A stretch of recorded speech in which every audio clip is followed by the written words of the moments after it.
అందరికీ నమస్కారం. నేను మీ జీవిత. Welcome to such TV. Corona virus మళ్ళీ వస్తుందని చెప్పేసి చాలా మంది భయపడుతున్నారు. అండ్ చాలా మంది అయితే బయట మాస్క్లు వేసుకోవడం కూడా స్టార్ట్ చేస్తారు. రీసెంట్ గానే మా ఇంట్లో మా బాబాయ్ కరోనా ఏంటి మళ్ళీ ఎలా ఉంటుందని చెప్పి చిన్న డిస్కషన్ వచ్చింది మాకు.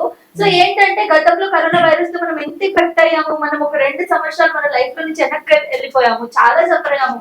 ఏ ఇండస్ట్రీ అయినా, మూవీ ఇండస్ట్రీ కానివ్వండి, ఇప్పుడు నార్మల్ గా సాఫ్ట్వేర్ వాళ్ళు కానివ్వండి, సాఫ్ట్వేర్ వాళ్ళకైతే ఒక ఆప్షన్ ఉంది, హోమ్ ఇంట్లో చేసుకోవడం ఆప్షన్ ఉంది. బట్ మనకు అలా లేకపోవడం వల్ల ఇండస్ట్రీ వాళ్ళు అండ్ అలాగే నార్మల్ గా కూలి పని చేసుకొని బతికే వాళ్ళైతే చాలా సఫర్ అయ్యారు.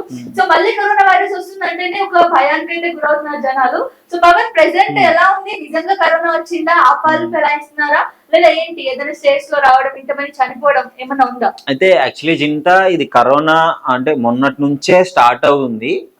అదర్ కంట్రీస్ లో ఉంది. ఇప్పుడు చైనా, హాంకాంగ్, థాయిలాండ్, సింగపూర్ వీటిలో అయితే స్టార్ట్ అయింది కరోనా కొత్త వేరియేషన్. ఇది అంటే అది వేరియేషన్ మార్చుకుంటూ వస్తుంది. సో ప్రతిసారి ముందులో ఉండదు, దీనికి మళ్ళీ సపరేట్ ఉంటుంది. అంటే సేమ్ అదే గానీ వేరియేషన్ మార్చుకుంటుందా. ఇప్పుడు వేరియేషన్ మార్చుకొని కొత్త వేరియేషన్ కరోనా వచ్చిందని చెప్పేసి అంటే అదర్ కంట్రీస్ లో వచ్చాయి కదా, మనం సేఫ్ జాగ్రత్తగా ఉండాలి అనే ఇన్స్ట్రక్షన్స్ అయితే గవర్నమెంట్ ఇచ్చింది.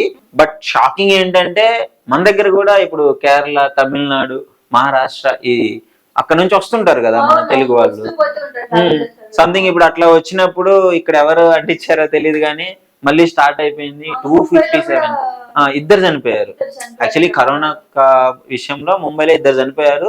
సో ఇప్పుడు ప్రజలు కొంచెం భయపడుతున్నారు మళ్ళీ ఏంటి అంటే.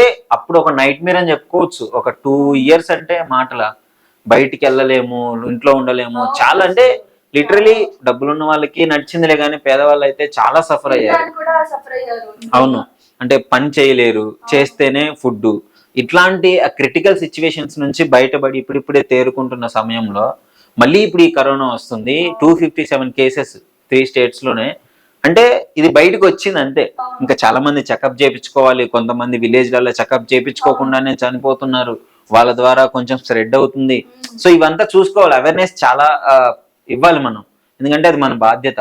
సో ఇప్పుడు చాలా మంది ఏమంటున్నారు, ఏం కాలే కరోనా వచ్చింది, ఆ లైట్లే వచ్చిపోయింది కదా అనే ఆ డైనమాలో ఉన్నారు, ఆ థాట్స్ లో ఉన్నారు. సో బట్ ఎవ్వరు కేర్లెస్ గా ఉండొద్దు. సో ఇప్పుడు మనం జాగ్రత్త పడితేనే మళ్ళీ లాక్డౌన్ సిచ్యువేషన్ తెచ్చుకోకుండా మనం క్యూర్ అవ్వే ఛాన్స్ ఉంది. సో కేసెస్ ఆల్రెడీ నమోదవుతున్నాయి. ముంబైలో 2 చనిపోయారు. సో లక్కీలీ మన తెలుగు స్టేట్స్ లో అయితే ఇంతవరకు అవ్వలేదు, అయినట్టు ఏమీ రాలేదు. ఇక్కడ వరకు రాకుండా ముందుగానే మాస్క్లు ధరించండి, డెఫినెట్లీ కొంచెం క్లీన్ గా శానిటైజర్స్ యూజ్ చేయండి. సో అసలు నీకేమనిపిస్తుంది పరిస్థితి? ఇప్పుడు ఇక్కడ వరకు వచ్చింది, మన పక్క స్టేట్స్ వరకు అయితే వచ్చేసింది, కేరళ, తమిళనాడు, ముంబై వరకు అయితే వచ్చేసింది, మహారాష్ట్ర. సో ఎలా మరి పరిస్థితి? ఏంటంటే ఇప్పుడు చిన్న చిన్న వైరస్, ఇప్పుడు చికెన్ తింటే ఒక వైరస్ అని, ఇంకేదో తింటే ఒక వైరస్ అని ఇలా వస్తూ పోతుంటాయి. కానీ కరోనా వైరస్ మనకి చాలా ఎఫెక్ట్ చేసింది. ఇప్పుడు సైన్స్ లాంటివి చాలా వస్తూ పోతూ ఉన్నాయి, అంత ఎఫెక్ట్ చేయలేదు. కానీ ఇప్పుడు ఇది మాత్రం మొత్తం ఆల్ ఓవర్ ఇండియా లాక్డౌన్ అని ఇదంతా కూడా చాలా సఫర్ అయ్యాం. కాబట్టి ఇప్పటికైతే ఇప్పుడు కొన్ని కేసెస్ ఉన్నాయి కాబట్టి మీరు అందరూ ఇప్పటి నుంచే జాగ్రత్తగా ఉండి మీకు కావాల్సిన అన్ని ప్రికాషన్స్ తీసుకొని మంచిగా ఉంటే మాత్రం లాక్డౌన్ అవ్వకుండా ఉండొచ్చు. ఎందుకంటే ఒక 4-5 చేసిన దాని వల్ల ఒక చిన్న మిస్టేక్స్, మాస్క్ వేసుకోకుండా, సెంటర్ మనం నీట్ గా హ్యాండ్స్ మెయింటైన్ చేసుకోకుండా ఉండి ఒకవేళ ఇలాగే మీరు ట్రావెల్ చేస్తే మీది ఒక 10 మందికి వచ్చి అలా మొత్తం అందరికి స్ప్రెడ్ అయ్యి మళ్ళీ లాక్డౌన్ లాంటి సిచ్యువేషన్స్ లో మనం వెళ్లాల్సి వస్తుంది.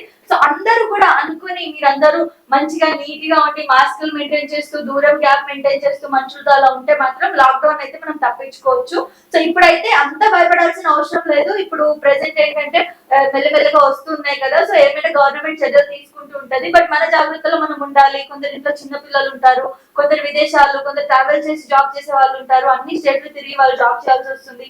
రిటర్న్ ఇంటికి వచ్చినప్పుడు కొంచెం చెకప్లు అవి చేయించుకొని, హెల్త్ ఇష్యూస్ ఏమైనా అనిపిస్తున్నాయి, వీక్ గా, కోల్డ్, ఇంకేమైనా సిమ్టమ్స్ ఉన్నాయా ఏంటి అన్నది మేమైతే ఇంకో వీడియో కూడా చేస్తాము. ఇప్పుడు వచ్చే కరోనాకి ఎలాంటి సిమ్టమ్స్ ఇప్పుడు వచ్చే కరోనాకి ఎలాంటి సిమ్టమ్స్ ఉన్నాయి ఏంటన్నది కూడా ఒక వీడియో చేస్తాము. సో దాన్ని బట్టి మీరు మంచి జాగ్రత్తలు అవి తీసుకుంటే సరిపోతుంది. సో అది విన్నారు కదా, అంటే మనం జాగ్రత్తగా ఉండకపోతే మన వల్ల ఇంకో 10 మంది ఎఫెక్ట్ అయ్యే అవకాశం, ఆ 10 మంది ఇంకా అంటే పెరుగుతూనే పోతుంది లెక్క. సో ఎందుకంటే ఈ కరోనా వైరస్ ఎంత డేంజరస్ మీ అందరికీ తెలుసు కదా. సో రిక్వెస్ట్ చేస్తున్నాము, సీరియస్లీ అందరూ చాలా జాగ్రత్తగా ఉండండి, మాస్క్లు యూజ్ చేయండి.